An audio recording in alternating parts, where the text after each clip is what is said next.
संसद के शीतकालीन सत्र में नोटबंदी पर विपक्ष के हंगामे और कांग्रेस द्वारा नोटबंदी को गलत बताए जाने का वित्त मंत्री ने कड़ा जवाब दिया है।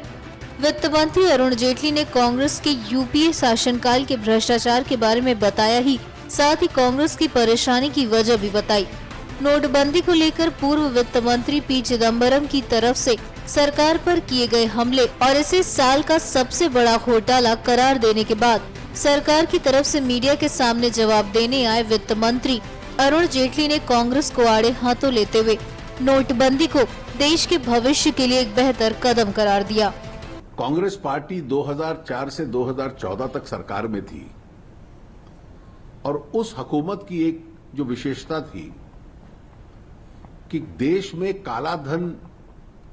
कम हो या हटे, उसके लिए उस सरकार ने एक भी प्रयास नहीं किया था। उस सरकार का दूसरा फीचर यह था कि उसकी हुकूमत के दौरान भ्रष्टाचार के इतने कांड, चाहे 2G हो, कोल ब्लॉक हो, ऑगस्टा वेस्टलैंड डील हो, कॉमनवेल्थ गेम्स हो, एक के बाद एक गति में वो भ्रष्टाचार के कांड होते रहे। इसलिए ये कोई बहुत हैरानी का विषय नहीं है कि जो भ्रष्टाचार के विरोध एक अभियान छेड़ा है सरकार ने, कांग्रेस पार्टी उस अभियान से बहुत परेशान है और उसकी आलोचना करना और संसद में उस पर चर्चा हो, इसके लिए रुकावटें पैदा करना उसका प्रयास करती है।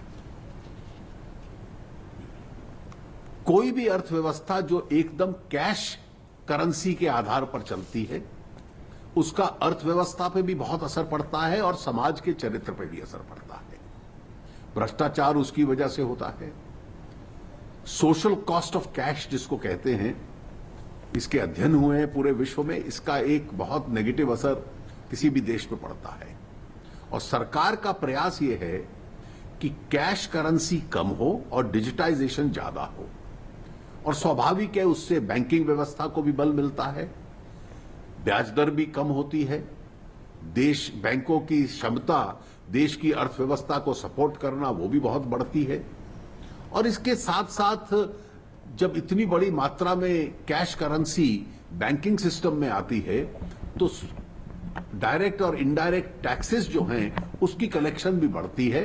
और इसलिए समाज में आर्थिक विकास करना सरकार की क्षमता उसकी दृष्टि से भी बढ़ती है। इसके बहुत लाभ हैं और हम लोग चाहेंगे कि इन लाभों को वो देखें। कुछ लोग इस परिस्थिति का दुरुपयोग भी करते हैं। वो कैश को इकट्ठा कर लेना, बीच में मिडलमैन के माध्यम से दोबारा वही स्थिति पैदा करना, कुछ बैंक अधिकारियों को साथ में मिलाकर ये गतिविधि करना, और जितनी भी सरकारी संस्थाएं हैं, इंस्टीट्यूशंस हैं, इन्वेस्टिगेशन एजेंसीज हैं, वो इस दिशा में पूरे रूप से सतर्क हैं और जो भी इस प्रकार का आचरण कर रहे हैं, हर एक को इस परिस्थिति में पकड़ा जाएगा और फिर कानून अपना काम करेगा। हम लोग चाहेंगे कि संसद में इस सब विषयों पे बहस हो और देश में एक बहुत बड़ा आर्थिक और सामाजिक बदलाव लाने का प्रयास जो सरकार कर रही है, विपक्ष और विशेष रूप से कांग्रेस पार्टी उसका साथ रहे।